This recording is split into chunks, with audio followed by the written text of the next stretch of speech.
दोस्तों, क्या आपने कभी सोचा होगा एक नमकीन बनाने वाली कंपनी मार्केट में लिस्टिंग होगी, लिस्टिंग के बाद परफॉर्मेंस करेगी और स्टॉक प्राइस भी छोटा मोटा नहीं बहुत ज़्यादा। और इस तरह की कंपनियां में एक बड़ी नाम आती है बीकाजी का। और बीकाजी राजस्थान से बिलोंग करने वाली कंपनी पूरे वर्ल्ड लेवल पे अपनी नमकीन और भुजिया बेचती है।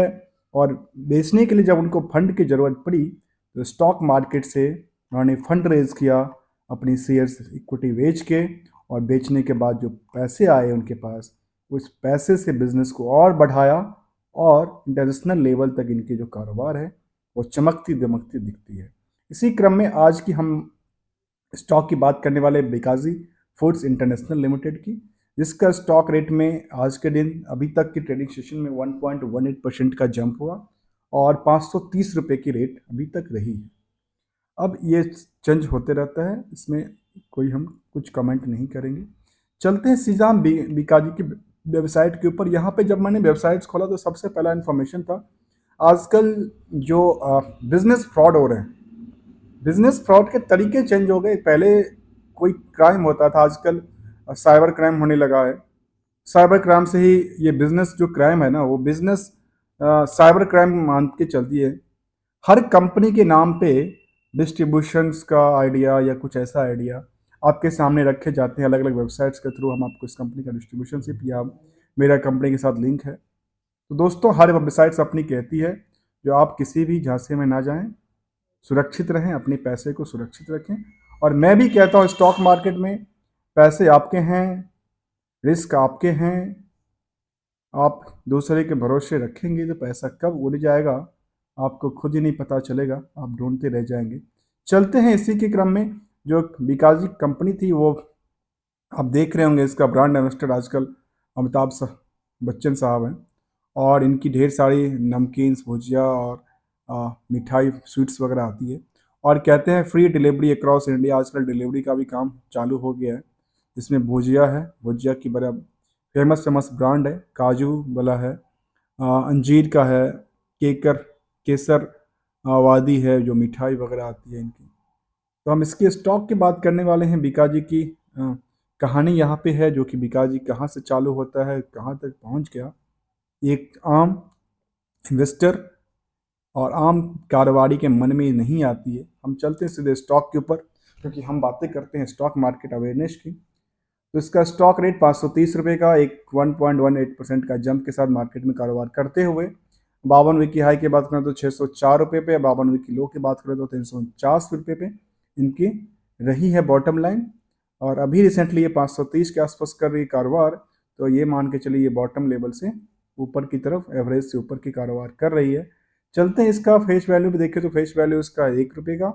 और इसके साथ साथ देखो इसका चार्ट एनालिसिस देखें तो चार्ट के बेस पे नज़र आती है 1 साल के चार्ट, जहाँ पे कारोबार किया है अच्छा खासा तगड़ा व्यापार। इसमें एक दिन के चार्ट में देखने में आती है थोड़ी सी जंप है, 5 दिन के चार्ट में देखने में आती है काफ़ी तगड़ी जंप है। क्या हुआ स्टॉक के ऊपर जो इतना रिएक्शंस चल रही है?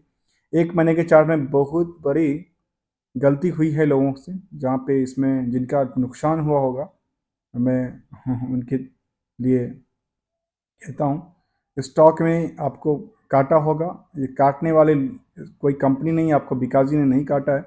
ये स्टॉक मार्केट में ट्रेडिंग करने वाले जो बिजनेस बुल हैं उन्होंने काटा होगा। तो बड़ी बुल के बाद दोबारा इसमें बियर मार्केट की तरफ डाउन साइड देखने को मिलती है। 3 महीने में यही कहती है, 3 महीने में इसमें काफ़ी बार स्टॉक में मूवमेंट तगड़ा रहा है और तगड़ा के चक्कर में ये गिरता जा रहा है। 6 महीने के चार्ट बेसिस पे देखो तो डेट टू डेट के हिसाब से स्टॉक ने अच्छी परफॉर्मेंस किया है। स्टॉक में अच्छी खासी बुल मार्केट आई थी, जहाँ पे अच्छा खासा ट्रेडिंग हुआ है, काफ़ी नंबर ऑफ वॉल्यूम भी बढ़ा है, जो कि वॉल्यूम अब 10 लाख के आसपास पहुँच गया था, 1 लाख के आसपास तक पहुँचा। इसके साथ साथ 1 साल की चार्ट में क्लियरिटी दिखती है, जो क्लियरिटी के साथ अर्थात स्टॉक ने अच्छी खासी परफॉर्मेंस बेस बनाया है और एक बेस बनाने की और प्रयास में लगा हुआ है, जो कि 500 से ऊपर का बेस तैयार हुआ है। इसके बाद इसका जो लेवल हो सकता है वो 550 को क्रॉस करेगा रिसेंटली, यदि कुछ डाउनफॉल ना आए तो, 1-2 दिन इसमें गिरावट ना आती तो। लेकिन उसका हम जानते हैं थोड़ा सा स्टॉक मार्केट में और भी कुछ रिएक्शंस वाली बातें।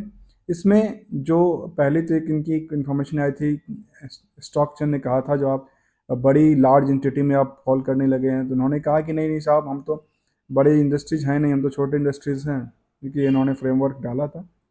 कॉर्पोरेट एक्शन की बात करें तो यहाँ पे इस कंपनी ने डिविडेंड भी अपने आप को डिक्लेयर करने का प्रयास किया, जो कि 0.75 पैसे का डिविडेंड है पर शेयर के हिसाब से। रिजल्ट वाले पार्ट में देखो तो रिजल्ट का पार्ट इनका बेनिफिशियरी रहा है पिछले पीरियड से। दिसंबर मार्च का क्वार्टर भी देखेंगे, मार्च वाले तो एंडिंग होता है साल का, उसमें देखेंगे क्या परफॉर्मेंस निकल के आती है रिवेन्यू मॉडल्स और नेट प्रॉफिट का। तो फंडामेंटल्स के बेसिस पे जो मोटा मोटा दिखता है, जो कंपनी की रेवेन्यू 597 मिलियंस का था, जिसमें 61 मिलियन का इनका प्रॉफिट रहा है, और जबकि प्रॉफिट यहाँ पे रिवेन्यू का मॉडल बढ़ा है, 613 मिलियंस हुआ है 597 से, करीब करीब 16 मिलियन का डिफरेंस है। लेकिन प्रॉफिट का पार्ट ना ज़्यादा नहीं हुआ, कम हो गया। वो लगता है इन्होंने एक्सपेंसेस पहले सामान मंगा लिया होगा, अगले क्वार्टर्स के लिए ऐसा हो सकता है चीज़ें को, इसलिए यहाँ पे प्रॉफिट के पार्ट थोड़ा सा कम हो गई। चलते हैं शेयर होल्डिंग वाले पैटर्न में, और यहाँ जानते हैं जो प्रमोटर के पास करीब 75% की होल्डिंग है और पब्लिक के पास 24% की होल्डिंग, 25% की होल्डिंग है। ये स्टेबिलिटी के साथ जो पिछले क्वार्टर था उसमें से थोड़ी सी बिकवाली किया है प्रमोटर ने। अब ये भी जानेंगे प्रमोटर ग्रुप में कौन कौन से ऐसी कंपनियां हैं या लोग हैं जिनके पास बिग बुल्स वाले हैं। पब्लिक के पास भी यही बातें जानेंगे। एनालिसिस वाले पार्ट में हम जब ने देखा तो इसमें थोड़ी सी हमें एक साल पहले लिस्टिंग हुई थी कंपनी की इसी, तो एक साल में कंपनी ने परफॉर्मेंस बेस तो अच्छा किया, 48% का जंप दिया। 6 महीने में देखें तो करीब 8% का जंप है, 9% के आसपास। 3 महीने में थोड़ी सी गिरावट है, लेकिन उसके बाद दोबारा इसमें बिकवाली जो खरीदारी का दौर है वो चलता जा रहा है। 1 महीने में करीब 1.5% से बजट के आसपास बढ़ा है। 2 सप्ताह में देखें तो करीब 8% बढ़ा है, और 1 सप्ताह में देखें तो करीब 8% का जंप कर लिया है मार्केट में रिएक्शंस के बेसिस पे। कितना चलेगा कैसे चलेगा मैं नहीं कह सकता, मैं कोई एडवाइस बाय और सेल करने के लिए नहीं दे सकता। चलते हैं इसका जो हमने फंडामेंटल्स की तरफ जो शेयर होल्डिंग वाला पैटर्न्स देखा था उसमें चलते हैं और जानने के प्रयास करते हैं कौन से ऐसे इन्वेस्टर्स हैं इसके अंदर। इस इन्वेस्टर वाले लिस्ट में निकल के आता है जो दिसंबर 23 तक का डेटा है। प्रमोटर के पास जो होल्डिंग है उसमें से सब के सब इंडिविजुअल्स हैं, जो कि मुझे लगता है फैमिली मेम्बर्स होंगे, जिसमें शिवरतन अग्रवाल, शिवरतन अग्रवाल, HUF, दीपक अग्रवाल, जिसको सबके सब फैमिली होगा। सुशीला अग्रवाल, दीपक अग्रवाल, निकिता गोयल, ये उनके सबके फैमिली मेम्बर्स होंगे, जिनके पास सबसे ज़्यादा होल्डिंग जो है शिवरतन अग्रवाल जी के पास है, और उसके बाद उनकी HUF फैमिली के पास है। FI की बात करें तो यहाँ पे थोड़ा सा FI है। FI यहाँ पे करीब 7% की होल्डिंग पोजीशंस में है, जो कि डे बाय डे इंक्रीज करता जा रहा है। जबकि DI की बात करें तो DI भी यहाँ पे अच्छी खासी DI अवेलेबल्स हैं यहाँ पे, जो कि quantum mutual fund, max life insurance जो था पहले हट चुका है। रिसेंटली इसमें टाटा AIG देख रहा हूँ, कैनरा, रोवार्ड, रोवेनस, इल्ड्सवाइल, ट्रस्टी, IIFL, ये सारे के सारे 361 स्पेशल्स, ये कुछ हैं बड़े बड़े इन्वेस्टर्स बैठे हुए। साथ में पब्लिक में देखें तो पब्लिक के अंदर भी कुछ थी, लेकिन वो उन्होंने बिकवाली कर दिया। ओवरऑल देखो तो पब्लिक के पास जो होल्डिंग है बहुत कम ही है। जो ट्रेडिंग में होगा, जो रेगुलर बेसिस के लिए, वो तो बहुत कम है, वो करीब 4% के आसपास है। लेकिन ट्रेडिंग जो होता है उसमें से जो इन्वेस्टर्स हैं ये पब्लिक वाले, वो भी सेल आउट करते रहते हैं, उसमें फिर वो कुछ ना कुछ खरीदेंगे, कुछ ना कुछ बेचते रहते हैं, कभी पोजीशंस बढ़ती रहती है, कभी घटती रहती है।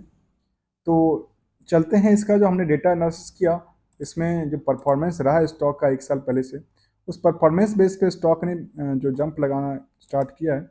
अभी ये जो भुजिया नमकीन है बड़ा लंबा चलने वाला है, और प्रोडक्ट जो है खाने पीने वाली प्रोडक्ट है, वो चलने वाली प्रोडक्ट होती है। आप जहाँ जाओ वहाँ पे लोगों को खाने की ज़रूरत होती है, और खाने वाली चीज़ हमेशा बिकती है। इसी क्रम में इसका स्टॉक की परफॉर्मेंस हो सकती है आने वाले समय में और भी बेहतर परफॉर्मेंस करें, क्योंकि न्यू जनरेशन्स कंपनी है, न्यू एक्टिवेशंस के साथ, न्यू एक्टिवेशंस और न्यू प्लानिंग के साथ कंपनी काम करती है। इसका एक्सपोर्ट भी होता है, जो कि कुछ मिठाइयाँ भी है, अच्छे प्रोडक्ट हैं इसके। इनका यदि देखो इंस्टाग्राम पे पोस्ट पड़ो तो इस तरह की चीज़ें इनके इंस्टाग्राम पोस्ट भी दिखाती है, जो कि फॉलो होती है इनका इनका प्रोडक्ट को, जो कि शायद एडवर्टाइजिंग का काम करती है प्रोडक्ट डाल के। Thank you so much for joining here. मैं देख रहा था, आप देख रहे थे बिजनेस और फाइनेंस ब्लॉग। ना कोई एडवाइस, ना कोई recommendation, only on learning and awareness is the main purpose of this channel.